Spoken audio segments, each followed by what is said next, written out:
And before I get started with this, I kind of want to start off by stating something that's pretty obvious, but I think it helps to build a foundation as to why we're doing what we're doing here today at Dell Technologies. And it all revolves around this idea of change, right? When we think about change, and specifically how change relates to business, we start to think about other words like modernization, transformation, innovation.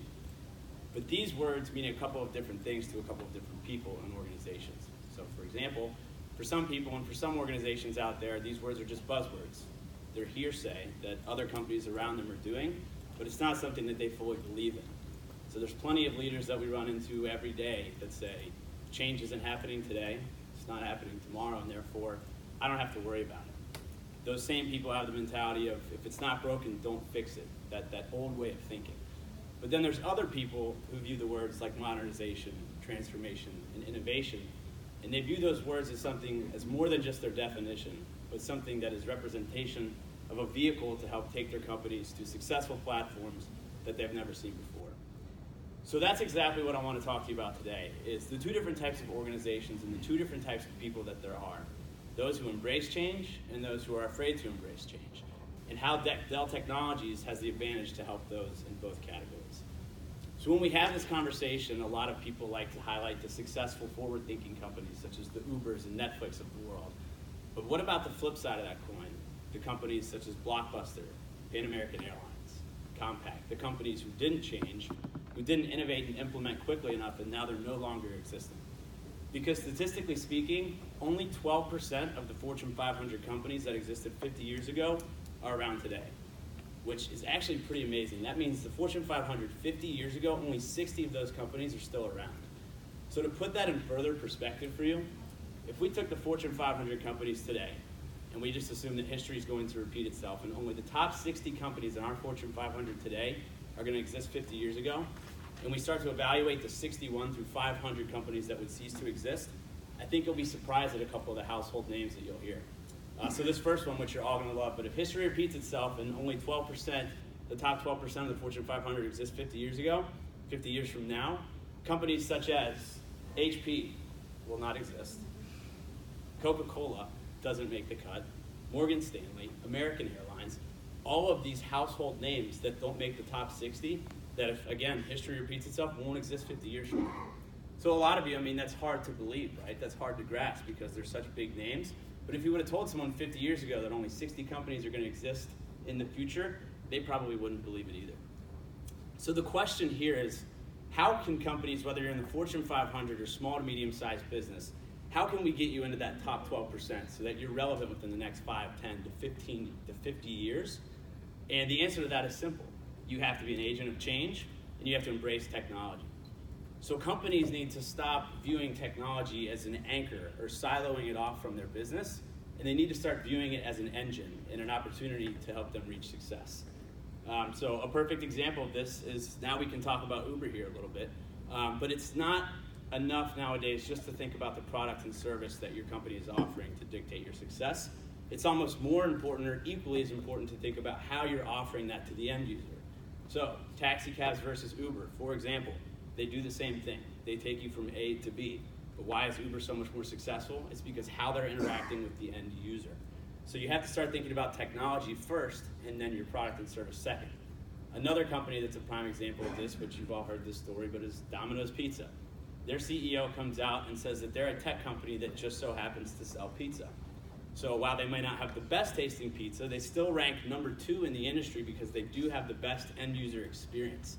They do data analytics, app development, IoT integration, and that has been paying off very well for the pizza giant.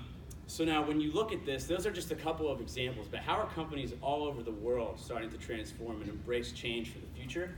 And just like Jeremy had alluded to, it's by undergoing 4 major transformations. It's digital, IT, workforce, and security. So, digital transformation, obviously. Applications run the business. They are the process of our business, and we need to be developing applications quickly, and we need to be being agile while we're doing this, because the fact of the matter is a study showed that years ago our attention span was around 12 seconds.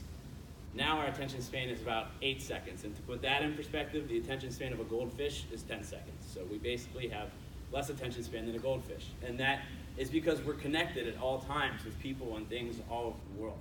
So we need to be developing quicker. Secondly, IT transformation. We need to modernize, automate, and transform the data center so that we can get you out of the business of managing your infrastructure and into the business of managing your applications. We do this by eliminating complexity and also eliminating costs so that you can repurpose that into things like application development and integration. Next, you have workforce transformation again, right? So in order to be innovating, we need to be connecting users to process and be able to use applications. And we do that with giving them devices, laptops, workstations, PCs, tablets, that enable them to work and give them the appropriate work that they need to be productive for the business. And again, things that will enable them to work from home. We're connected from everywhere. Work is no longer just a place, but it's something that we can do anywhere. We need to be ensuring that we're providing those devices to our end users. And then lastly, security. Security can no longer be an afterthought. It has to be something that is consistent through your entire ecosystem, from the edge to the core to the cloud, to ensure that companies' most important asset, which is their data, but not just their data, but their data that is then created into insights, which then leads for them to be creating intelligent business decisions to give them the competitive advantage over their competitors. We need to be sure that we're protecting that in all facets of their business. So when you sit down with a customer and you tell them, hey, if you want to be relevant in the next 5 to 10 years, you have to undergo these 4 transformations. It's a little daunting, right? It's 4 separated facets of transformation, but that are somehow all intertwined with each other. And so when a customer hears that, they think, oh, well, to me, I'm gonna have to evaluate 4 different vendors for each transformational facets of this. When I have to go to 4 different vendors, that means I have to evaluate at least 5 within that segment just to find out who the best is. So now we're working with 20 different vendors to go about 4 different projects, and it's just too much.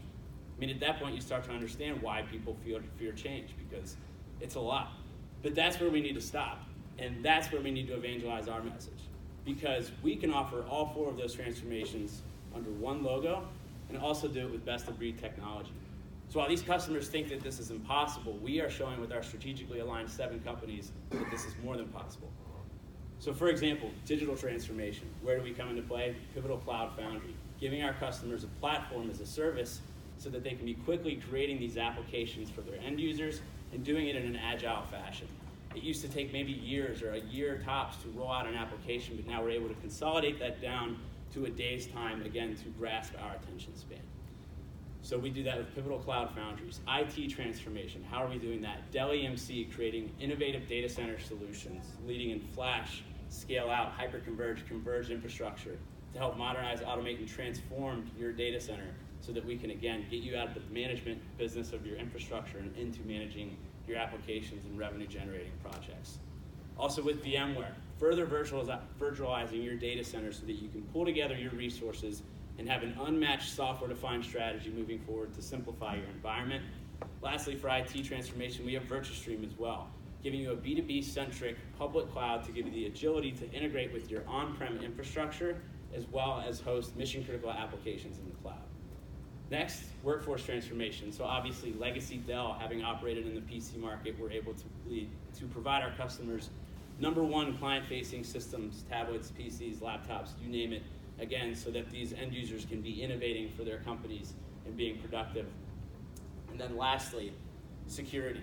So RSA and SecureWorks, giving you threat detection and making sure that you are part of a private network to ensure that your data is being secured, and also Dell EMC's data protection portfolio to give you the business continuity and business recovery solutions for any RPO or RTO requirements of any business.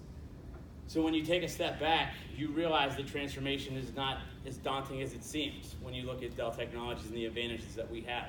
And not only do we have these advantages, but that being that we're a privately held company means that we do not have to operate on the 90-day shot clock of Wall Street, and that we can further reinvest money into our company, $4 billion exactly annually in R&D, to make sure that we're innovating, because if we're not innovating, our customers can't innovate. We also have the largest partner ecosystem to help service our customers. We're the leader and #1 in all the facets that we offer for transformation. And lastly, we have the largest supply chain, which gives us advantageous pricing when we offer these best-of-breed solutions to our customers. So again, how can you be in the top 12%? How can you be relevant within the years to come? And the way that you do that is you use the words like modernization, transformation, innovation as the vehicle to take your company to success it's never been to, and then you use Dell Technologies as the engine to that vehicle to help get your company to the digital future and help transform the world that we live in today. Thank you very much.